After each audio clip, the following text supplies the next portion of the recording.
welcome to my channel Brighter Curl. My name is Dheeraj Lalwani. So the topic for today is basic properties of electric charge. हम electric charge की basic जो main basic properties है उनके बारे में पढ़ेंगे. So the first one is additivity nature of charge, second is quantization, third is invariance with motion, fourth is conservation of charge, and the fifth one will be repulsion and attraction of और या फिर 4 point charges. Right, okay. तो सबसे पहले मैं start करता हूं first nature से या फर्स्ट प्रॉपर्टी से, विच इज एडिटिविटी नेचर. ठीक है, तो बेसिकली ये जो एडिटिविटी नेचर है वो सिर्फ ये कहता है कि आपको किसी भी सिस्टम का total electric charge find out करने के लिए क्या करना है, उसके अंदर प्रेजेंट सारे इंडिविजुअल चार्जेस का एडिशन कर देना है. That means the additivity nature says for a complete system of charges, if you want to find the total electric charge inside this system, what you need to do is you just need to sum up or add all the charges present in it. Example के लिए मान लो एक system है मेरे पास. इस system में मेरे पास अलग अलग चार्ज है. Q1 है, मैं यहाँ पर प्लस माइनस कुछ नहीं लिख रहा हूँ, सिर्फ इसका अमाउंट लिख रहा हूँ. मान लो Q1 है, Q2 है, Q3 है एंड सो ऑन. मेरे पास Qn चार्ज पड़ा है. तो इस पूरे सिस्टम का जो टोटल चार्ज होगा, इस पूरे सिस्टम का जो टोटल चार्ज होगा, that will be the summation of all. सबको प्लस कर देना.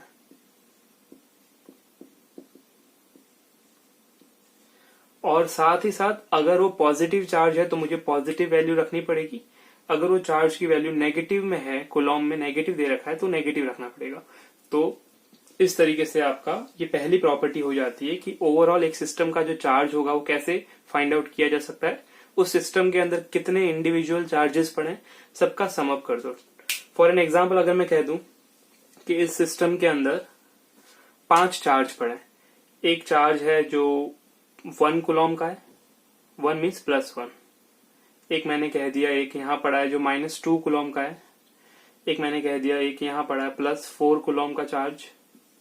देन मैंने कह दिया एक चार्ज यहाँ पड़ा है वो 2 कुलॉम है, वो भी पॉजिटिव. एक यहाँ पड़ा है -3 कुलॉम. ठीक है, तो यानी कि यहाँ पर 1 2 3 4 5 टोटल 5 चार्जेस प्रेजेंट है इस सिस्टम के अंदर.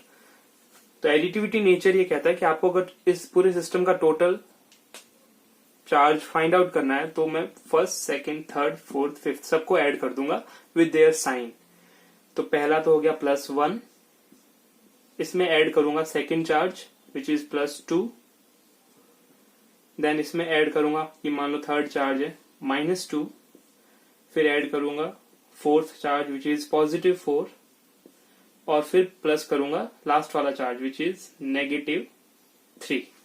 So 1 + 2 -2 + 4 -3, 2 and 2 cancel, 4 and 1 5, 5 - 3 2. 2 आ रहा है पॉजिटिव का. यानी कि ओवरऑल जो इसका रिजल्टेंट चार्ज बनेगा, इस पूरे सिस्टम का जो ओवरऑल चार्ज बनेगा, that will be +2 Coulomb. Right. दूसरा एग्जांपल अगर मैं सिर्फ ये कह दूं कि इस सिस्टम के अंदर एक इलेक्ट्रॉन है और एक प्रोटॉन है. मान लो एक इलेक्ट्रॉन यहाँ पड़ा है, एक प्रोटॉन यहाँ पड़ा है. तो हमें पता है कि इलेक्ट्रॉन का चार्ज और प्रोटॉन का चार्ज अमाउंट में सेम होता है, which is 1.6 into 10 to the power -19. Proton का भी होता है 1.6 into 10 to the power -19. इसकी वैल्यू नेगेटिव की होती है, इसकी वैल्यू पॉजिटिव की. तो अगर एक सिस्टम में इलेक्ट्रॉन और प्रोटॉन दोनों पड़े हैं तो इसका मतलब ओवरऑल सिस्टम का चार्ज कितना हो गया. हमें इसको और इसको प्लस करना है, ये नेगेटिव और ये पॉजिटिव दोनों कैंसिल हो जाएंगे, मीन्स 0 चार्ज. और 0 चार्ज का मतलब होता है वो सिस्टम किस स्टेट में, न्यूट्रल स्टेट में. राइट. सो ये थी आपकी first property of electric charge which is additivity. Okay, तो आपकी अब सेकंड प्रॉपर्टी जो है that is quantization of charge, जो ये कहती है कि the total charge acquired by a body is integral multiple of basic quantum of charge which is electron. अच्छा, अब एक वर्ड आता है यहाँ पर क्वांटम, जिसकी डेफिनेशन ऊपर लिखी हुई है क्वांटम.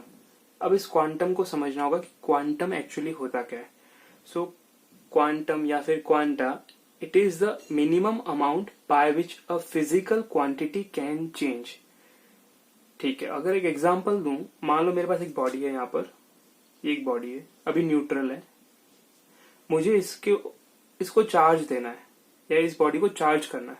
तो बॉडी को चार्ज करने के लिए या तो मैं इलेक्ट्रॉन को बाहर निकालूंगा, रिमूव करूंगा, या फिर मैं इलेक्ट्रॉन को ऐड करूंगा।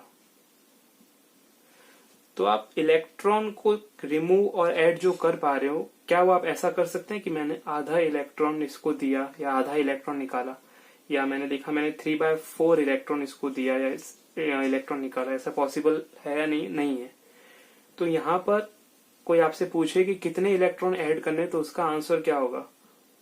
1, 2, 3, 4, यानी मैं ये नेचुरल नंबर में ऐड कर सकता हूँ, यानी कि या 1 इलेक्ट्रॉन दे सकते हो या 2 इलेक्ट्रॉन। आप ऐसे पॉइंट में नहीं दे सकते ना, 1.5 डेसिमल नंबर नहीं दे सकते कि मैंने इसको 1.5 इलेक्ट्रॉन दिया है, या मैंने इसको 1/2, या फिर मैंने इसको 5/2, 2.5 इलेक्ट्रॉन दी। ये सारे पॉसिबल नहीं है। तो ऐड करोगे तो भी आप इन्हीं नंबर्स में करोगे, 1, 2, 3, 4, और रिमूव भी करोगे तो किसी बॉडी से इलेक्ट्रॉन को निकालना है, मीन्स या तो 1 इलेक्ट्रॉन निकालोगे या 2 निकालोगे या 3 निकालोगे। मीन्स ये नंबर इस तरीके से रहेंगे, नेचुरल नंबर रहेंगे। ठीक है, तो देखो, जब इलेक्ट्रॉन ऐड हो रहा होगा, यानी कि वहां पर चार्ज कैसा बढ़ेगा? नेगेटिव बढ़ेगा। तब वहां पर आपको नेगेटिव नंबर लेना है। और जब रिमूव करोगे तब पॉजिटिव चार्ज बढ़ेगा, तब यानी कि आपको नंबर प्लस में लेना है। Right, okay. तो अब वापस एक बार डेफिनेशन देखते हैं। The total charge acquired by a body is integral multiple of basic quantum of charge. इसको फिर से एक बार समझ लेते हैं।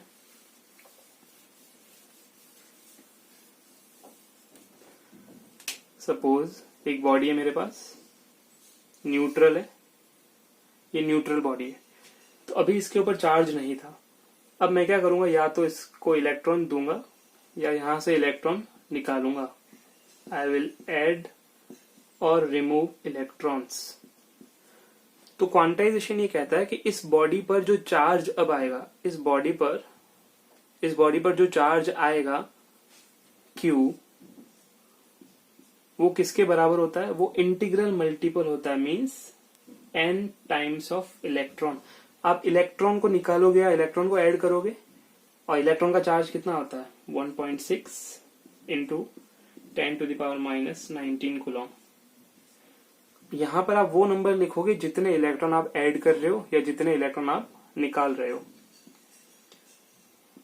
तो किसी भी बॉडी पर आने वाला टोटल चार्ज डिपेंड करता है किस पर? इलेक्ट्रॉन्स के इंटीग्रल मल्टीपल पर। मीन्स यहाँ पर आप 1.5, 2.5, 0.5, 4.25 ऐसी चीजें नहीं रख सकते हो। आप या तो -1, -2, -3 या 1, 2, 3 ऐसा रखोगे। अब देखो, नेगेटिव कब रखोगे?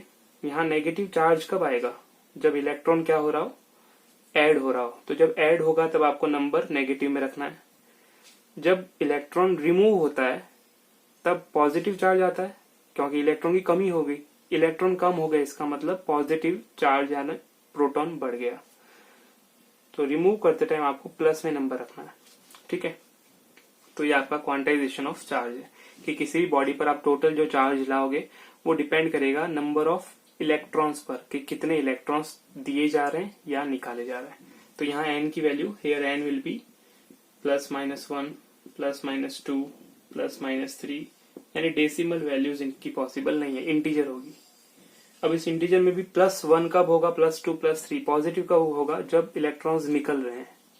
और -1, -2, -3 कब होगा? जब इलेक्ट्रॉन ऐड हो रहे हैं, क्योंकि इलेक्ट्रॉन के ऐड करने पर आप नेगेटिव चार्ज लगाते हो, निकालने पर पॉजिटिव चार्ज आता है। ठीक है, एक एग्जाम्पल लेते हैं। अब मान लो इस एग्जाम्पल में ये कहा गया है कि आप एक न्यूट्रल बॉडी से, फर्स्ट एग्जाम्पल है, आप एक न्यूट्रल बॉडी से एक नहीं 2 इलेक्ट्रॉन को रिमूव कर रहे हो। एक ये एग्जाम्पल है। सेकेंड एग्जाम्पल है, सेम टाइप की एक न्यूट्रल बॉडी थी, यहां मैं 3 इलेक्ट्रॉन को ऐड कर रहा हूं। 3 इलेक्ट्रॉन्स को ऐड कर रहा हूं। तो बताओ इन दोनों में कितना कितना चार्ज आ जाएगा।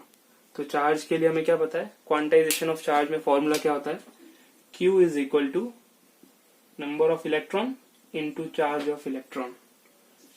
अब यहाँ नंबर ऑफ इलेक्ट्रॉन कितने हैं, 2 हैं, और यही 2 इलेक्ट्रॉन मैं रिमूव कर रहा हूं। क्योंकि मैं इलेक्ट्रॉन रिमूव कर रहा हूं तो यहाँ पर पॉजिटिव चार्ज आएगा, तो मैं +2 रखूंगा। सेम केस नीचे देखते हैं, Q is equal to number of electron into charge of electron. यहां नंबर ऑफ इलेक्ट्रॉन कितने हैं, 3 इंटू चार्ज ऑफ इलेक्ट्रॉन। अब ये 3 नंबर जो है वो ऐड कर रहे हो आप, यानी कि इलेक्ट्रॉन ऐड कर रहे हो तो नेगेटिव चार्ज बढ़ेगा, तो यहां मैंने -3 रखा है। ठीक है, अब इनको सॉल्व कर दो। 2 इंटू इलेक्ट्रॉन की जगह पे चार्ज रख दो 1.6 into 10 to the power -19 coulomb. तो यहां से आंसर आ जाएगा 3.2 into 10 to the power -19 coulomb. यानी इस न्यूट्रल बॉडी में से 2 इलेक्ट्रॉन निकालने के बाद इतना चार्ज इस बॉडी के ऊपर आ जाएगा। पहले चार्ज 0 था, अब इतना चार्ज आ गया, आगे साइन नहीं है मीन्स पॉजिटिव लगा हुआ है, तो पॉजिटिव का चार्ज आ जाएगा।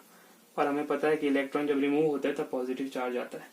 वहीं नीचे क्या हो जाएगा, -3 इंटू इलेक्ट्रॉन का चार्ज होता है 1.6 into 10 to the power -19, -3 into 1.6 हो जाएगा -4.8 into 10 to the power -19 coulomb. तो इस तरीके से ये हो जाएगा आपका क्वांटाइजेशन ऑफ चार्ज। अब इस क्वांटाइजेशन ऑफ चार्ज के इस फॉर्मूले के अंदर सबसे इंपॉर्टेंट चीज जो समझने की है वो है आपने किस क्वांटिटी को क्वांटा समझा है या किस क्वांटिटी को क्वांटम समझा है। तो यहाँ बेसिक क्वांटिटी मेरी है इलेक्ट्रॉन का चार्ज, यही आपका क्वांटम है। यानी कि मिनिमम इतना चार्ज आप किसी बॉडी को दे सकते हो या वहां से ले सकते हो।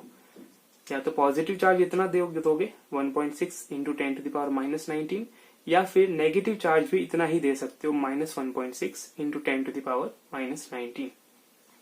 अगर 2 इलेक्ट्रॉन की बात करोगे तो इसी नंबर को 2 से मल्टीप्लाई करना है, 3 की बात करोगे तो 3 से मल्टीप्लाई करना है, और अगर n नंबर ऑफ इलेक्ट्रॉन्स आप हटा रहे हो then you will have to multiply n with 1.6 into 10 to the power -19। अगर आप इलेक्ट्रॉन को हटा रहे हो तो चार्ज पॉजिटिव में आ जाएगा क्योंकि इलेक्ट्रॉन निकल रहा है, और इलेक्ट्रॉन को ऐड कर रहे हो तो वही चार्ज जो आएगा आपका आंसर वो नेगेटिव में आ जाएगा। ओके, सो स्क्रीन पे एक क्वेश्चन है which says what charge on a body is not possible. किसी बॉडी के ऊपर कौन सा चार्ज पॉसिबल नहीं है। यहाँ पर 4 चार्ज दे रखे हैं, अलग अलग वैल्यू है, और लास्ट जो है that is none of these. तो हम सॉल्व करके देखते हैं कि किसी बॉडी पर कितना चार्ज आना पॉसिबल है या नहीं है, राइट। अब देखो फर्स्ट ऑप्शन क्या है, मैं यहाँ लिख देता हूँ। पहले अपन फर्स्ट के लिए ट्राई करते हैं।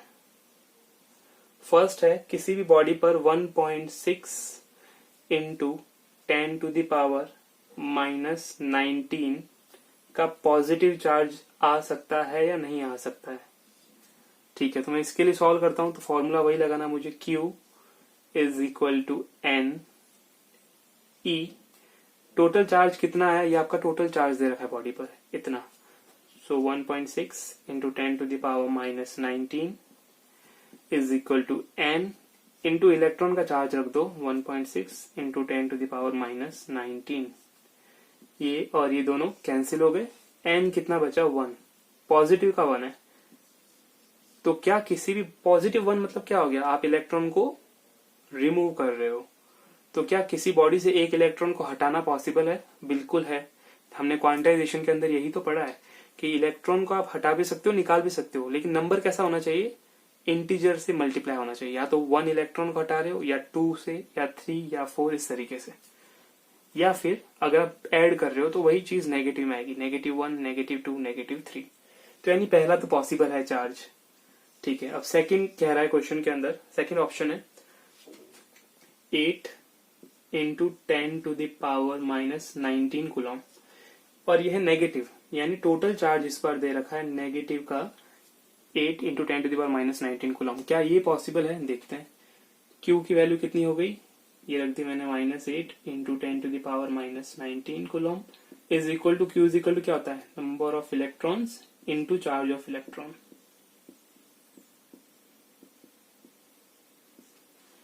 ठीक है, अब 10⁻⁻19 और 10⁻⁻19 हो गए cancel. n is equal to what, n आएगा मेरे पास -8 अपॉन 1.6, यहां से मैंने इसको हटाया पॉइंट को, ऊपर 0 लगा, 16 5 जा 80, n is equal to -5। -5 means क्या हो गया, आपने 5 नेगेटिव चार्ज कब आता है, जब इलेक्ट्रॉन्स को ऐड किया जाता है, तो यानी यहाँ पर 5 इलेक्ट्रॉन ऐड हुए हैं, 5 इलेक्ट्रॉन्स ऐड हुए। तो क्या ये पॉसिबल है? बिल्कुल पॉसिबल है। आप किसी बॉडी से 5 इलेक्ट्रॉन्स को निकाल भी सकते हो। अब एग्जांपल के लिए मान लो यहाँ मेरा आता आंसर 5.1, तो 5.1 पॉसिबल नहीं होता, ठीक है, यानी आप 5.1 इलेक्ट्रॉन को नहीं निकाल सकते, या तो आप सीधा 5 इलेक्ट्रॉन निकालोगे, या सीधा you will remove 6 electron, 4 electron, इस तरीके से, ठीक है। नेक्स्ट है आपका ऑप्शन सी ऑप्शन को चेक करते हैं। 1.6 इंटू 10⁻⁻16, ये चार्ज दे रखा है नेगेटिव का, तो ये वैल्यू लेते हैं अपन। Q is equal to N E, Q की वैल्यू मैंने रख दी जो दे रखी है -1.6 into 10⁻⁻16 is equal to number of electron into charge of an electron. यहाँ मैं चार्ज ऑफ इलेक्ट्रॉन नेगेटिव नहीं रख रहा हूँ, ठीक है, क्योंकि मैं जिस थ्योरी के ऊपर आपको समझा रहा हूँ, जिस थ्योरी से अपन कर रहे हैं अभी, उस थ्योरी के हिसाब से अपन ने स्टार्टिंग में क्या अज्यूम किया है कि नंबर ऑफ इलेक्ट्रॉन नेगेटिव हैं, तो इसका मतलब आप चार्ज को नेगेटिव लेने के लिए इलेक्ट्रॉन को ऐड कर रहे हो। यहाँ पॉजिटिव नंबर ऑफ इलेक्ट्रॉन आ रहा है, यानी इलेक्ट्रॉन निकल रहा है, तो उसी बेस पे चल रहा है, इसलिए मैंने यहाँ नेगेटिव वैल्यू नहीं रखी, तो वही थ्योरी उल्टी हो जाएगी, ठीक है। तो अब देखो यहाँ पर 1.6 कैंसिल हो गया, n is equal to, negative का आंसर आएगा पहली चीज, ओके, देन 10⁻⁻16 और ये डिवाइड में चला गया, 10⁻⁻16 अपॉन 10⁻⁻19, तो यहां से आपका आंसर आ जाएगा माइनस का -19 ऊपर शिफ्ट हो गया, तो +19 -16 ये हो गया +3, 1000 आंसर आएगा, 10⁻+3 यानी 1000। n is equal to -1000 means negative आया। नेगेटिव कब आता है, जब इलेक्ट्रॉन को ऐड करते हैं। तो क्या इतने इलेक्ट्रॉन ऐड हो सकते हैं? बिल्कुल हो सकते हैं, क्योंकि ये भी आपका इंटीजर नंबर है। अब चेक करते हैं लास्ट वाला डी ये कह रहा है आपका 2.4 इंटू 10⁻⁻18, 2.4 इंटू 10⁻⁻18, ये टोटल चार्ज है Q। अब Q इज इक्वल टू क्या होता है, एन ई, तो ये total charge is equal to number of electron into E, 1.6 into 10⁻⁻19। एक पॉइंट यहां से हटाओ, एक पॉइंट यहां से हटा दो, ठीक है, तो आपका n बचेगा 24 इंटू 10⁻⁻18 अपॉन 16 इंटू 10⁻⁻19।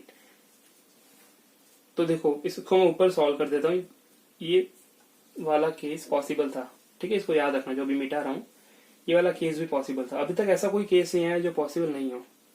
तो n इज इक्वल टू क्या आ रहा था, 24/16 इंटू ये -19 ऊपर चला जाएगा, तो हो गया +19 -19 एक 10 बचेगा आपका, 10⁻1।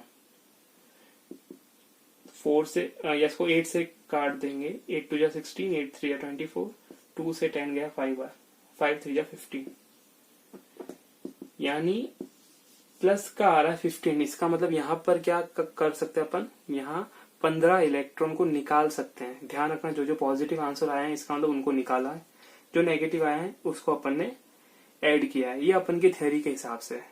अगर आप इसी थ्योरी के अंदर इलेक्ट्रॉन का चार्ज नेगेटिव रखोगे तो थ्योरी उल्टी हो जाएगी। नेगेटिव मतलब निकालना, पॉजिटिव मतलब ऐड करना, ठीक है। तो ये भी पॉसिबल आ गया, 15 इलेक्ट्रॉन्स को निकालना पॉसिबल है। तो यानी कि इन चारों में से कोई भी ऐसा चार्ज नहीं है जो लाना पॉसिबल नहीं है, सारे के सारे चार्ज पॉसिबल है। 1 इलेक्ट्रॉन बिल्कुल निकाला जा सकता है, 15 इलेक्ट्रॉन बिल्कुल निकाले जा सकते हैं। 1000 इलेक्ट्रॉन बिल्कुल ऐड करवाए जा सकते हैं, तो आपका आंसर होगा E, none of these. Okay, so the third property is invariance with motion, यानी कि जो चार्ज होता है उस चार्ज की डिपेंडेंसी मोशन पर नहीं होती है। इसका मतलब अगर आपका चार्ज रेस्ट में पड़ा है तब उसकी जो वैल्यू होगी वो वैल्यू होगी जब वो चार्ज मोशन में होगा तब भी। एग्जाम्पल, एक इलेक्ट्रॉन है, फर्स्ट केस में इलेक्ट्रॉन रेस्ट में है यानी अपनी जगह पर खड़ा है। सेकंड केस में मैंने इसी इलेक्ट्रॉन को क्या करवा दी, ये मान लो इस साइड मोशन कर रहा है। तो ऊपर वाले केस में अगर मैं पूछूं कि इस इलेक्ट्रॉन का चार्ज कितना है, then you will say negative of -1.6 into 10 to the power -19 coulomb. नीचे वाले केस में भी भले ही ये इलेक्ट्रॉन मोशन कर रहा है, इसके चार्ज की वैल्यू पर कोई भी फर्क नहीं पड़ेगा, कोई भी डिफरेंस दोनों में नहीं दिख रहा है। इसका मतलब ये हो गया कि चार्ज जो रेस्ट पे होता है और वही चार्ज अगर मोशन में भी है तो इसके मैग्नीट्यूड वगैरह पर कोई भी किसी टाइप का डिफरेंस देखने को नहीं मिलता है। ओके, अब अगर बात करूं मैं मास की, तो मास में ये चीज नहीं होती, क्योंकि क्या होता है, मास की जो वैल्यू होती है उसका फॉर्मूला दिया जाता है रिलेटिविटी थ्योरी के हिसाब से, m0 upon root of 1 minus v upon c का होल स्क्वायर। ठीक है, इसका मतलब मास की वैल्यू इस तरीके से बदलती है इस फॉर्मूला के अकॉर्डिंग, जहां m0 क्या है, m0 है value of mass at rest, v क्या है, speed of particle,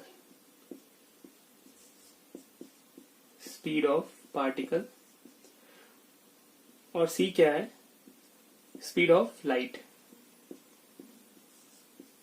speed of light means 3 into 10 to the power 8 meter पर सेकेंड। तो इस फॉर्मूले में देखो, अगर एक पार्टिकल है, ये पार्टिकल अगर अपनी जगह पर खड़ा है, इसका मतलब v इज इक्वल टू अगर जीरो है, अगर ये पार्टिकल अपनी जगह पर खड़ा है, तो यहां में जब v is equal to zero रखूंगा तो नीचे वाला टर्म तो हो गया 1, ऊपर बचा m0, यानी mass is equal to m0, तो उस पार्टिकल का मास हो जाएगा m0, रेस्ट का मास। अब अगर यही पार्टिकल आगे या पीछे कहीं भी मोशन कर रहा है तो वेलोसिटी जीरो नहीं होगी। जब वेलोसिटी जीरो नहीं होगी तो इसका मतलब क्या हो गया, ये वाला जो टर्म है उसकी कुछ ना कुछ वैल्यू आएगी। जब इसकी कुछ ना कुछ वैल्यू आएगी तो डिनोमिनेटर क्या हो जाएगा, छोटा हो जाएगा। जब डिनोमिनेटर छोटा हो जाएगा तो पूरी की पूरी फ्रैक्शन की वैल्यू बढ़ जाएगी, तो मास जो होगा वो रेस्ट वाले मास से बढ़ जाएगा। ये रिलेटिविटी जो है वो मास पे अप्लाई होती है, ये वाला रिलेटिविटी फॉर्मूला मास पे अप्लाई होता है, लेकिन चार्ज पे नहीं होता है। तो यही चीज आपको ध्यान रखनी है कि मास की तरह चार्ज मोशन या रेस्ट पे अपनी वैल्यू नहीं बदलता है, जबकि मास बदलता है। ओके, तो फोर्थ प्रॉपर्टी है रिपल्शन और अट्रैक्शन। हालांकि सबको पता ही है कि अगर दो सेम चार्ज होंगे पॉजिटिव पॉजिटिव तो वो रिपेल करेंगे, दो सेम चार्ज है नेगेटिव नेगेटिव तो भी रिपेल करेंगे, और दोनों अलग अलग है, एक पॉजिटिव एक नेगेटिव है तो वो अट्रैक्ट करेंगे। लेकिन एक इम्पॉर्टेंट चीज ये है कि चार्ज की ये जो प्रॉपर्टी है वो एक पॉइंट चार्ज पर अप्लाई होती है हर बार के लिए। दिस प्रॉपर्टी इज 100% और every time applicable for a point charge. कैसे, यह हमें पता है, पॉजिटिव और पॉजिटिव है या नेगेटिव और नेगेटिव है, तो इन दोनों केस में क्या होगा, रिपल्शन होगा। पॉजिटिव इधर है, नेगेटिव इधर है, या फिर इधर नेगेटिव है इधर पॉजिटिव है, तो इन दोनों केस में क्या होगा, अट्रैक्शन।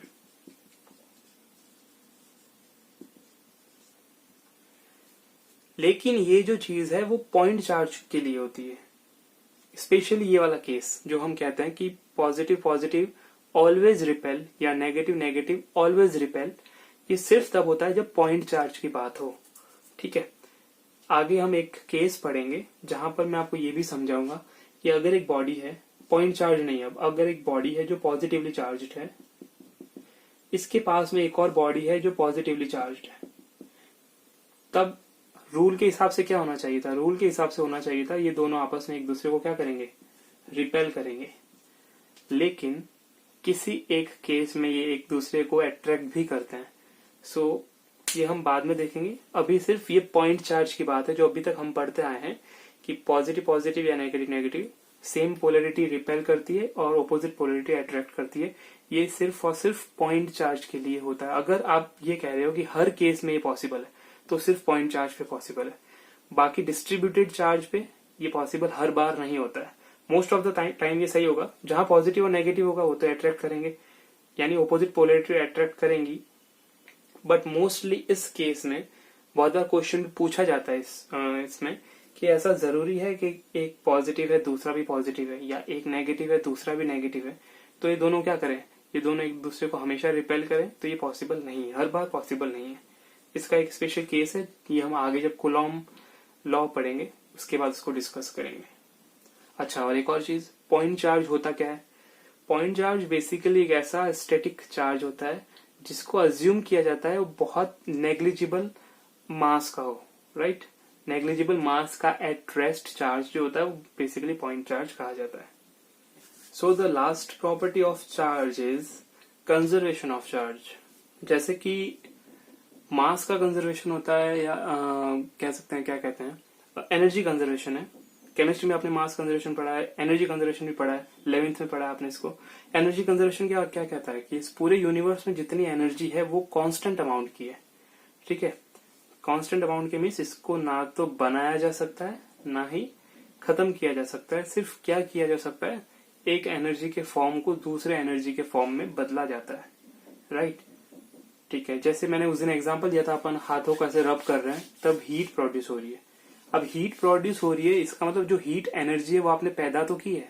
इसका मतलब ये नहीं कि आप इस पूरे यूनिवर्स की हीट एनर्जी उसमें ऐड कर दिया तो यूनिवर्स की एनर्जी बढ़ गई। No, you need to do some work. हमको वर्क करना पड़ा। वर्क क्या करना पड़ा, हमें मैकेनिकली इन दोनों को ऐसे आपस में कांटेक्ट में लाके रब करना पड़ा। यानी आपने जो खुद की मैकेनिकल एनर्जी खर्च की है वही मैकेनिकल एनर्जी इन हाथों के इस वर्क की वजह से हीट एनर्जी के फॉर्म में प्रोड्यूस हो गई। So you can neither destroy the energy, you can neither produce the energy. ऐसे ही चार्ज के लिए ये है कि एक पूरे आइसोलेटेड सिस्टम के अंदर जो ओवरऑल चार्ज होता है ना वो हमेशा सेम रहता है। आइसोलेटेड मतलब इसका बाहर, अपने से बाहर से किसी से कांटेक्ट नहीं है। ये जिस कंडीशन में, जिस फिजिकल स्टेट में पड़ा है वैसा ही रहेगा। इसको बाहर से कोई चार्ज ना आ रहा है ना जा रहा है, तो इसके अंदर ओवरऑल जो चार्ज होगा वो हमेशा कंजर्व्ड रहेगा। एग्जाम्पल के लिए मान लो NaCl सॉलिड था मेरे पास, एक सब्सटेंस सोडियम क्लोराइड जिसको बोलते हैं। इसको मैंने पानी के अंदर डाल दिया, नमक समझ लो, नमक को पानी के अंदर डाल दिया तो एक्वस सोल्यूशन बनेगा। अब उस एक्वस सोल्यूशन में हमको पता है कि एक पॉजिटिव में कन्वर्ट हो जाता है, एक नेगेटिव में। ये पॉजिटिव में क्यों कन्वर्ट हो रहा था, केमिस्ट्री में हमको पता चला था कि ये 2,8,1 के कॉन्फ़िगरेशन पे होता है। And what sodium needs, it needs to remove 1 electron so that it can gain the octet condition, जो इसके लिए सबसे स्टेबल होता है। क्लोरीन होता है 2,8,7 पर, इसको अपना थर्ड ऑर्बिट के अंदर ऑक्टेट कंप्लीट करना, ये एक इलेक्ट्रॉन को ले लेगा। अब देखो यहाँ पर ओवरऑल चार्ज कितना था, यहाँ पर ये एक न्यूट्रल सब्सटेंस था, ओवरऑल चार्ज था यहाँ पर 0, इधर ओवरऑल चार्ज 0 था। अब यहाँ ओवरऑल चार्ज में देखूं तो देखो इसके पास एक इलेक्ट्रॉन निकला है, एक इलेक्ट्रॉन निकला है मीन्स इसके पास प्लस E चार्ज आ गया। इसने वही एक इलेक्ट्रॉन लिया है तो इसके पास नेगेटिव E चार्ज आ गया। इन दोनों को ऐड करोगे तो कैंसिल हो जाएंगे, तो ओवरऑल चार्ज तो अभी भी कितना है, 0। पहले कितना था, 0। तो उसी सब्सटेंस को आपने तोड़ा है। अब बाहर से मैं कोई चार्ज नहीं दे रहा हूं, या ये चार्ज बाहर नहीं जा रहा है, इसलिए इसको मैंने कह दिया एक आइसोलेटेड सिस्टम है। आइसोलेटेड मीन्स व्हाट, कि ये बाहर से किसी कांटेक्ट में नहीं है, ठीक है। तो अब इसका ओवरऑल चार्ज अभी भी कितना है, सेम है। तो ये कहा जाता है कंजर्वेशन ऑफ चार्ज। चार्ज कभी भी बदलता नहीं है। एग्जाम्पल एक और अगर देखें, न्यूक्लियस रिएक्शन जो होती है, न्यूक्लियर रिएक्शन जिसमें न्यूक्लियर फीजन को बता रहा हूं मैं। यूरेनियम होता है, यूरेनियम 92-35 पे होता है। इसके ऊपर आप एक न्यूट्रॉन का बॉम्बार्डमेंट करते हो। यहाँ मैं न्यूक्लियर फीजन बता रहा हूँ, जहां एक हैवी न्यूक्लियस को दो छोटे छोटे न्यूक्लियस में बांटा जाता है। तो यहाँ पर ये किसमें बढ़ता है, ये बेरियम, बेरियम होता है आपका 56 141 और क्रिप्टॉन 3692 प्लस तीन न्यूट्रॉन और बनते हैं और साथ में हैवी अमाउंट ऑफ एनर्जी बनती है। ठीक है, एक तरह की न्यूक्लियर रिएक्शन है। तो यहां पर देखो, अगर मैं इस सेक्शन की बात करूं, इस पूरे सिस्टम में बिफोर द रिएक्शन, इस पूरे सिस्टम में टोटल चार्ज किसकी वजह से आ रहा है, न्यूक्लियस के अंदर। न्यूक्लियस के अंदर प्रोटॉन है, तो यहाँ इन दोनों को देखो, इधर तो न्यूक्लियस है नहीं, समझ लो यहाँ कुछ नहीं, चार्ज नहीं है, यहाँ है 92 का चार्ज, पॉजिटिव 92 चार्ज समझ लो। अब यहाँ पर क्या हो गया, ये सिस्टम बदल गया, मीन्स सिस्टम के अंदर जो एलिमेंट थे वो बदल गए। तो अब इस सिस्टम को कैलकुलेट करो, एनर्जी को तो लेने की जरूरत है नहीं। देखो यहाँ पर भी कोई भी न्यूक्लियस या फिर पॉजिटिव चार्ज नहीं है, इधर 36 है, 36 प्रोटॉन इधर है, 56 प्रोटॉन इधर है।